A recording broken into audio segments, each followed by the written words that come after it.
हे नाथ करुणा सिंधु दीनबंधु जगतपते गोपेश गोपिका कांत राधा कांत नमस्तुते। जय राधे श्याम। महाप्रभु जगन्नाथंकर गुरु गोविंद चरण अनंत कोटि दंडवत प्रणाम।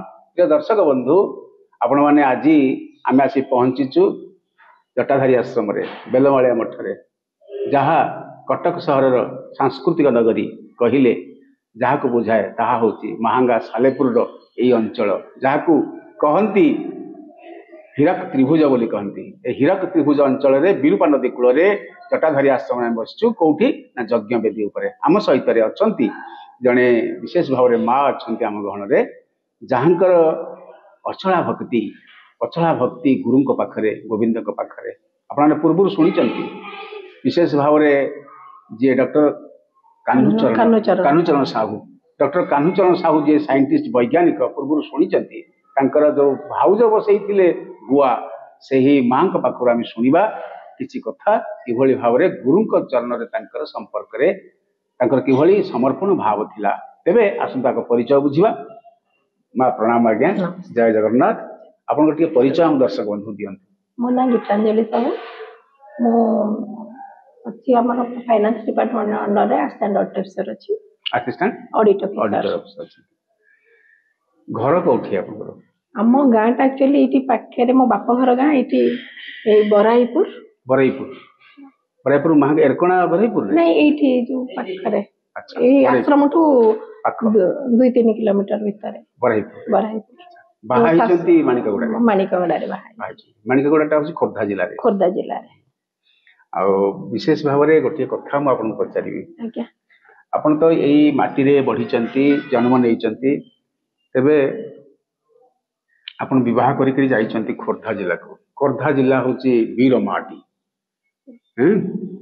जेबु वीरे भूमि देले जार माटी पड़ा को उठेई देले रक्त निगिड़ी आसे पाइकर एभली गोटे क्षेत्र में पहुंची आपन जाइचंती गोटे भक्ति क्षेत्र पहुंची गोटे वीर माटी क्षेत्र में पहुंची ए दीटा को शामिल करिया पे पारिवारिक भितर किसी एमती किसी कलमश आसेनी ना कोन केमती सासुर लोक बहुत सपोर्टिव सेमाने तो वीर माटी खंडा तलवार धरंती ना समस्त बहुत सपोर्टिव सेमान को माने मो चाकरी तो आज सेमान को पई ही करची मोर एक्चुअली चाकरी बाहागर परे तो कहंती कि भूमि रे आज देली मोर पद किकली केडे अपराध ए कथा मध्य पदचरण पटनायक तांगर गीत रे कहिचंती जे से बड़ी पवित्र माटी होची खोर्धा माटी जो माटी रे आपन कहउचंती जे विशेष भाव रे जो बाहा है कि जाइचंती संसार करिचंती ए संसार मध्ये आपन को सपोर्ट करनी। प्रिय दर्शक बंधु, जेतेबेले जणे झियोटीए तार घर बापा बो माटी पानी पवन को छाड़ी आ गोटे जगार तार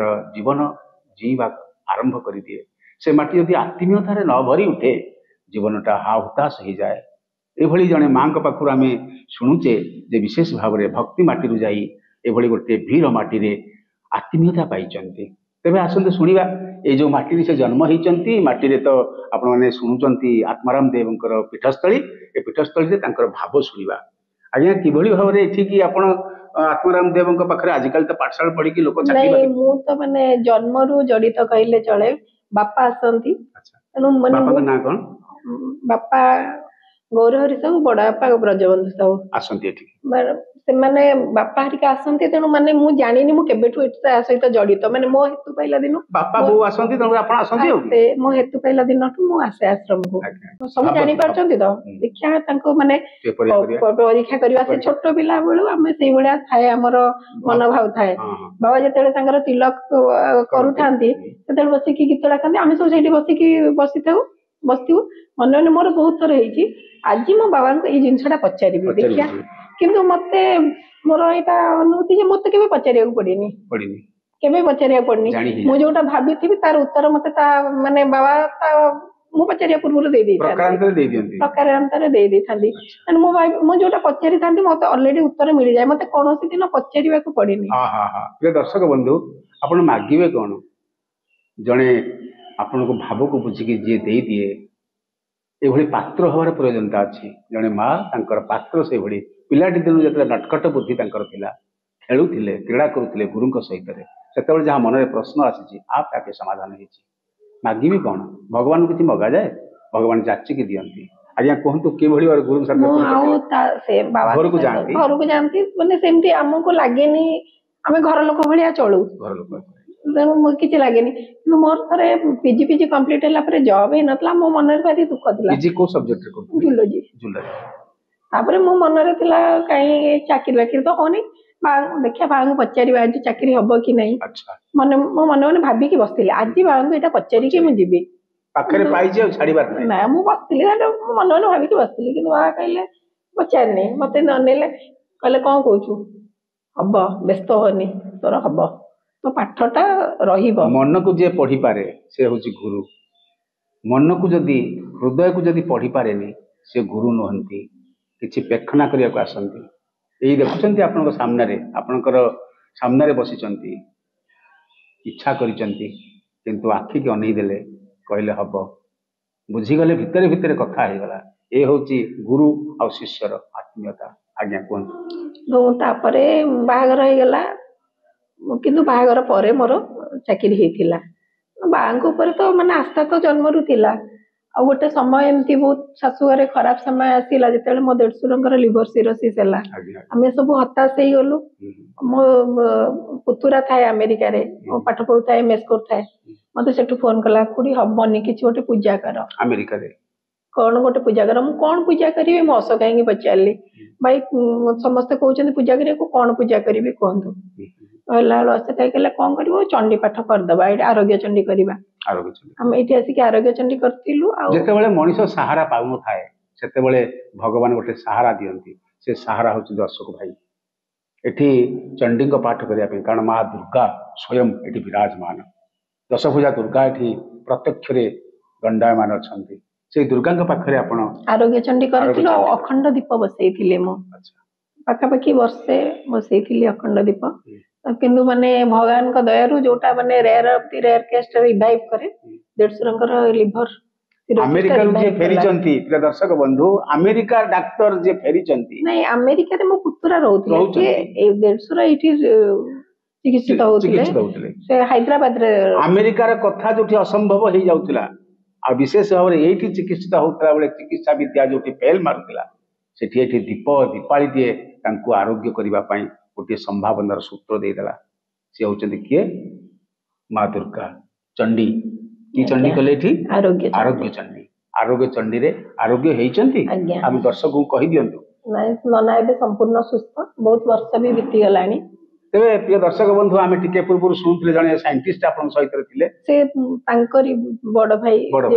ସେ କାହ୍ନ ବାବାଙ୍କ କଥା କଣ ଟିକେ କୁହନ୍ତୁ। ସେ ତ ମାନେ ସେଇ ଦେଢଶୁରଙ୍କ ପରେ ଆମ ମାନେ ପରିବାରର ଗୋଟେ ଅଖଣ୍ଡ ବିଶ୍ୱାସ, ଯାହା ଟିକେ ହେଲା, ହଁ ଟିକେ ଗୁଆ ବସେଇଦବ, ଏଠି ଟିକେ ଦୌଡି ଆସୁ ଗୁଆ ବସେଇବା ପାଇଁ, କିଛି ଟିକେ ପୂଜା କରିଦବା ପାଇଁ। ଆଉ ମୋ ପିଲାମାନଙ୍କର ବି ଅଖଣ୍ଡ ବିଶ୍ୱାସ। ସେ ତାର କଣ, ଯୋଉ ଦିଅର ଯିଏ ସାଇଣ୍ଟିଷ୍ଟ ଅଛନ୍ତି, ତାଙ୍କ ପାଇଁ ଗୁଆ ବସେଇଥିଲେ। ତାଙ୍କର ଗୋଟେ ମେଜର ଅପରେସନ ଥିଲା, ତେଣୁ ତା ପୂର୍ବରୁ ମୋ ଯାଆ ମତେ ଫୋନ କରି କହିଲା, ନାନୀ ଟିକେ ଯାଇକି ଗୁଆ ବସେଇଦବ, ଆଜି ଅପରେସନ ହବ। ଯେତେବେଳେ ଡାକ୍ତର ଫେଲ ମାରିଯାଏ, ସେତେବେଳେ ବିଭୂତି ତାର କାମ କରେ। ଆମର ହେତୁବାଦୀ ମାନେ ତ କହନ୍ତି, ବିଶେଷ ଭାବରେ ଏଠି କାକତାଳିକ ନ୍ୟାୟରେ ହେଇଗଲା, ଭଲ ହବାକୁ ଥିଲା, ଭଲ ହେଇଗଲା। ନାଇଁ ଆଜ୍ଞା, ବିଶ୍ୱାସ ମିଲାଇ କୃଷ୍ଣ ତର୍କେ ବହୁତ ଦୂର। ବିତର୍କ କରନ୍ତୁ ନାହିଁ ଆଜ୍ଞା, ବିଶ୍ୱାସ ରଖନ୍ତୁ। ବିଶ୍ୱାସ ହିଁ ଆପଣଙ୍କୁ ଆରୋଗ୍ୟ କରିଦେବ, ଆପଣଙ୍କୁ ନିଶ୍ଚିତ ଭାବରେ ସବୁ କିଛି ମିଳିବ। ଏଇଆ ନା? ଏବେ ଆମର ଦର୍ଶକ ବନ୍ଧୁ କଣ କହିବେ, ଆପଣଙ୍କ ଅନୁଭୂତିରୁ କଣ କହିବେ? ଆମେ କୁଆଡକୁ ଯାଉଛେ, କଣ ହବା ଉଚିତ, କଣ କରିବା ଉଚିତ? ରଖନ୍ତୁ ଆଧ୍ୟାତ୍ମିକ, ଆଜିକାଲି ମାନେ ଆଧ୍ୟାତ୍ମିକତା ତ ନିହାତି ଦରକାର। ଆଉ ଏବେ ଯୋଉ ଯୁଦ୍ଧ ଇଏ ସବୁ ଚାଲିଛି, ମଣିଷର ଶାନ୍ତି ପାଇଁ ହିଁ ପୂଜା ପର୍ବାଣି। ଆଜିକାଲି ଆମ ବସ୍ତୁବାଦୀ ଖାଲି ଆହାର ଖାଇବେ, ମାଂସ ମାଛ ଇତ୍ୟାଦି ଇତ୍ୟାଦି ଖାଇବେ। ଆହାର, ନିଦ୍ରା, ଭୟ, ମୈଥୁନ, ଏ ଚାରିଟା ଦିଗରେ ମଣିଷ ବଡ। କିନ୍ତୁ ନିହାତି ତ ଆଧ୍ୟାତ୍ମିକତା ଦରକାର, ଭଗବାନ ବିଶ୍ୱାସ। ଆପଣଙ୍କ ଆଉ ଗୋଟେ ଜିନିଷ, ଏଇଟା ହେଲା ନହେଲା ଅଲଗା କଥା, ଆମର ଯୋଉ ଅଛି ବିଶ୍ୱାସ ମିଳାଇ ହରି ତର୍କେ ବହୁ ଦୂର। ତେଣୁ ବିଶ୍ୱାସ ମୁଁ କହିପାରିବିନି, ମୁଁ ଆରୋଗ୍ୟ ଚଣ୍ଡୀ କଲି ବୋଲି ମୋ ଦେଢଶୁର ଭଲ ହେଲେ, କି ମୁଁ ଗୁଆ ବସେଇଲି ବୋଲି ଭଲ ହେଲେ, କି ତାଙ୍କର ଅପରେସନ ସକ୍ସେସ ହେଲା, କି ତାଙ୍କର, କିନ୍ତୁ ମୋର ବିଶ୍ୱାସ ଯେ ମୁଁ ଏଇଟା କଲି ବୋଲି ମୋର ଭଲରେ ଜିନିଷଟି ସଫଳ ହେଲା। ଆତ୍ମସନ୍ତୋଷ ଏହାକୁ କହନ୍ତି। ପ୍ରିୟ ଦର୍ଶକ ବନ୍ଧୁ, ଯିଏ ଆତ୍ମସନ୍ତୋଷ ପାଏ ସେ ଭଗବାନଙ୍କୁ ପ୍ରାପ୍ତି ହୁଏ। ପ୍ରିୟ ଦର୍ଶକ ବନ୍ଧୁ, ଆପଣମାନେ କେତେ ଗୁଡିଏ କଥା ଶୁଣିଲେ। ମୋ ସାଙ୍ଗରେ ମୋ ପିଲାମାନେ ମଧ୍ୟ ଆସିକି ସେମାନଙ୍କର ବି ଭାରି ବିଶ୍ୱାସ। ସେମାନେ କଣ କରନ୍ତି?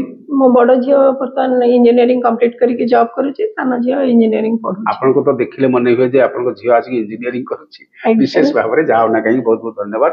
ଏ ହଉଛି ଗୁରୁ କୃପା, ବାର୍ଦ୍ଧକ୍ୟ ଆସିବନି ଆଜ୍ଞା। ପ୍ରିୟ ଦର୍ଶକ ବନ୍ଧୁ, ଅନେକ କଥା ଶୁଣିଲେ, ଆହୁରି ମଧ୍ୟ ଶୁଣିବା ପରବର୍ତ୍ତୀ ଭାଗରେ ତାକୁ ଶୁଣିବା। ଏବେ ସମୟ ହେଇଯାଇଛି, ରହୁଛି। ଜୟ ଜଗନ୍ନାଥ, ଜୟ ଜଗନ୍ନାଥ, ଜୟ ଜଗନ୍ନାଥ।